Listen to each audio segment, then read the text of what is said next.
ईश्वरी भिसे मृत्यू प्रकरणात चर्चेत असलेल्या दीनानाथ मंगेशकर रुग्णालयाने महानगरपालिकेचा 22 कोटी रुपयांचा कर थकवल्याची धक्कादायक माहिती समोर आली आहे।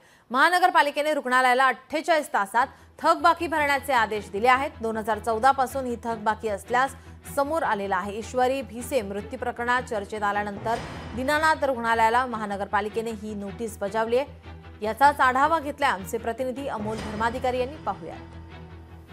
दीनानाथ रुग्णालयाने महानगरपालिकेची तब्बल 22 कोटी रुपयांची कर आहे तो थकवल्याचा धक्कादायक प्रकार आहे तो समोर आलेला आहे।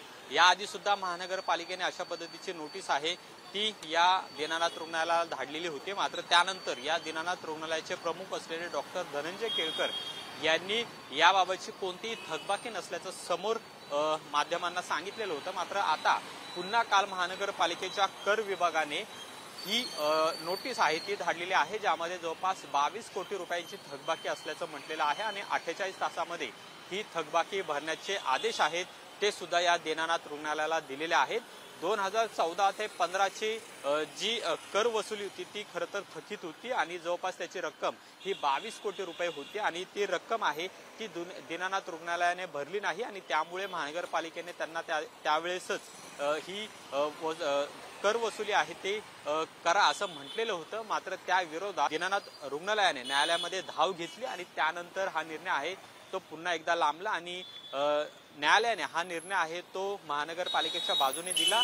हा निर्णय जरी 2014 ते 16च्या दरम्यान असला तरी त्या पुढच्या काळामध्ये ही थकबाकी आहे ती दीनानाथ रुग्णालयाकडून ठेवण्यात आलेली होती आणि हे सगळं प्रकरण दीनानाथ रुग्णालयाचं समोर आल्यानंतर आता मात्र उशिरा का होईना महानगरपालिकेने ही नोटीस धाडलेली आहे, ज्यामध्ये 22 कोटी रुपये हे तातडीने भरण्याचे आदेश आहेत ते सुद्धा देण्यात आलेले आहेत आणि त्यामुळे आज दीनानाथ रुग्णालयाकडून ही थकीत रक्कम भरली जाते का हे सुद्धा पाहणं महत्त्वाचं आहे। कॅमेरामन योगेश केळापुरेसह अमोल धर्माधिकारी, लोकशाही मराठी, पुणे।